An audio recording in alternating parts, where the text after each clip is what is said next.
To Mr. Bosley first. How will you adapt the jail and its programs to the ever-changing level of violence in Berkshire County? That's an excellent question, and again, it gets right back to the crux of what I've been talking about. The way we take back neighborhoods. Let's talk about Pittsfield, because I think a majority of people here are from Pittsfield tonight. Let's talk about Pittsfield. Pittsfield's 42 square miles, and when I was a kid, there was 60-some-odd thousand people here. There's probably 42,000 people in Pittsfield right now, so the population has shrunk, but the footprint of the community hasn't. And that means that there are neighborhoods around here that are not what they used to be.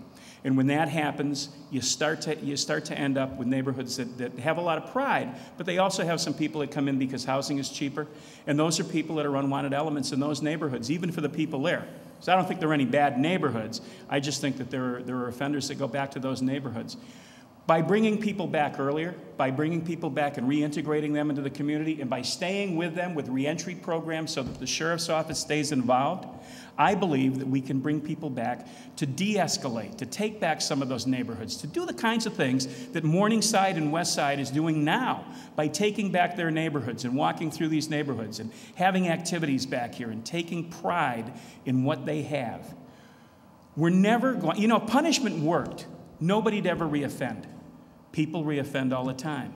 So obviously punishment's not working. We need to try something different. And that means we need to bring them back, and we need to take ownership of these communities, and we need to bring them back and make sure they do not reoffend by staying with them. Mr. Bowler, 90 seconds. Tim, could you read that question again? I don't know if we meant, we were talking about neighborhoods or inside the jail facility itself. How will you adapt the jail and its programs to the ever-changing level of violence in Berkshire County? Okay.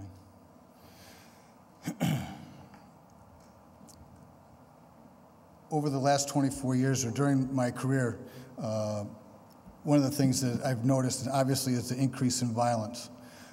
It's a big concern. It's a concern to all neighborhoods. It's a concern to the people that live in this community.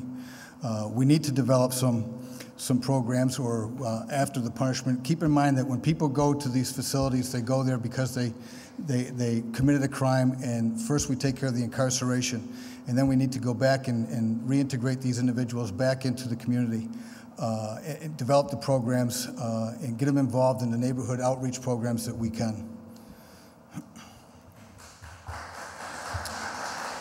Mr. Bosley, 30 seconds. You know, for the longest time here in Pittsfield, some people thought that it was okay if they just stayed in those neighborhoods. If the violence stayed in those neighborhoods, that was okay, because we can stop it from coming through the rest of the city. We don't have the resources to do everything we need to do. That's the wrong approach. It was the wrong approach. We need to take back every neighborhood, and the way to do that is to follow people back into those neighborhoods. Violence anywhere is wrong, and we need to stand up for those neighborhoods.